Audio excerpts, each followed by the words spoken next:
Access denied. They thought that after a while, they could regain access to you. They thought you were playing about your honor. They thought that you were just bluffing about your self respect, and that eventually they would come back and you would yield to them. They thought they were so beautiful or handsome that at any given time they can just regain your good graces. In the past, maybe they have. They may have. They may have used all the manipulative tactics, the back and forth, the playing with your heart, the playing with your emotions, playing games. That may have worked for a while, but not anymore. You finally came to know your self-worth. You already went through the pain. You already had the grieving process. You already had the funeral for them, the living funeral. They're dead now to you. So we don't dig up old, dry bones.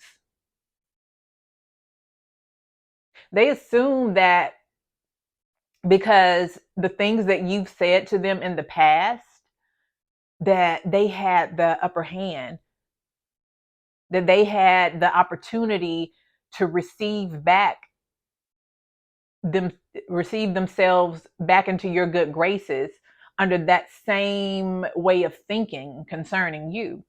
Yeah, you may have said things. You may have said things that probably made them feel like you would always be there when they came back, or for them in general, or that you couldn't, or they felt like you couldn't, or you wouldn't let them go for whatever that thing is. They set it up like that on purpose. And I know a lot of people use the term narcissist. We can say that. I think I've said a lot about this sort of person on my videos and stuff on this channel, and I haven't used that word much, but we know, we recognize what it is. That word is so cliche now that it's used so often and so frequently that I think it's taken away from the true nature of this sort of person. So I just speak about it as it is, but we can call it that. But it's funny how they come.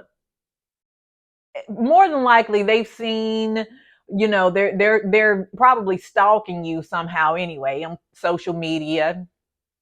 They're probably riding by your house. They probably see what you have going on, or trying to gain some knowledge about what you have going on through a mutual friend or someone, a third party. And they may see that you're doing well, or they may see that you're happy. They may see that you're getting your life together, you're moving forward. Maybe you've moved on.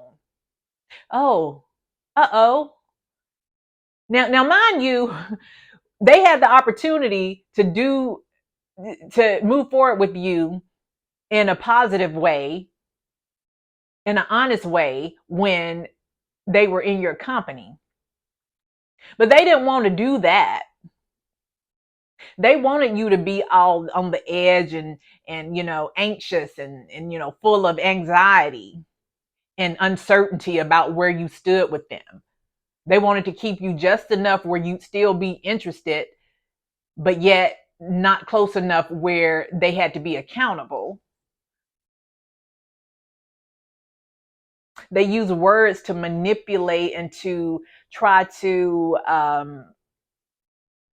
get you to thinking. They would gaslight you, pretty much. It's gaslighting. They would try to make you doubt your reality. They would say one thing, do another, act one way, say another thing, make false promises, just to keep you on the hook, try to keep you on the hook, knowing you're way out of their league anyway. That's the reality. You were just broken at the time and you didn't understand your own self-worth. But now you do. You always did, but it was just something that you needed to work out in your life, and that's okay. We don't have any regrets over here because we know that everything we go through, everything that we encounter, that has made us stronger, it was meant to happen. We wouldn't be as refined as we are had we not had to endure those challenges. But no access to them. No access. That don't even block them, because you know I want you to see me ignoring your call. I want you to see that I see it. I don't even have to run away by blocking and going no contact in that way. I want you to understand that you are irrelevant. You are irrelevant. You're a clown. And I'm not participating in the show this time. So just be careful, because that's what they do. They try to tear your life apart, tear your self-esteem down, try to get you to doubt who you are, your authenticity. They try to make you out to be some sort of bad person, even, because they are. They try to level you up with them. So when they come back with this, hey, the best thing is not to answer, not to respond, not to react. But just be prepared, because they will come back, and they don't want anything different than they did the first 17 times. They're doing the same thing. They're speaking the same way. Even the thought of their voice should irritate you at this point. Hopefully you've gotten to a place of healing where you feel this way and you can look at their attempts and laugh and think, what was I thinking? What was I thinking with this loser? And this can be male or female. I'm just saying. Yeah. Yeah. Stay strong, people. Okay. And keep shining, and let nothing resurface in your life that God has brought you from. Okay. And I know sometimes that we fall, we slip and we fall sometimes. And sometimes we revisit things that we know are unhealthy for us. We know that, aren't good for our lives and good for our mental health and anything else. But you'll get there. For those of you who haven't, you'll get there. You'll get there. Just keep praying. It's okay to cry. Don't beat yourself up about making the same mistakes over and over again. That's a waste of time, because that's not going to prevent you from making the same mistakes. But you need to encourage yourself and position yourself in a place where you have to endure the hurt and the pain. Relationships are hard, especially when you've been manipulated, when you've been gaslighted, when you have been deceived, lied to. It hurts. So I get it. So that trauma bond may keep you, kind of engaged with hopes that the reality of it is not what it seems to be, because it hurts less. But I tell you, if it is in fact a narcissist, it's not going to change. That's who they are. And unfortunately, I've been there on more than one occasion. So I know, I can tell you firsthand. But at this point, I'm so healed and beyond that.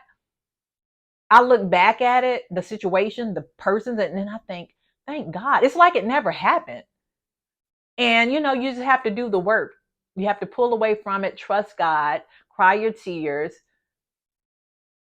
go no contact. Sometimes you have to, I had a whole method in how I had to do things. And I don't have time to elaborate on that now, but maybe in another video. But just know the main thing is to trust God, stay prayed up, and be kind to yourself. Take care of yourself however you can, your mental health, get therapy, get counseling, and you'll be okay.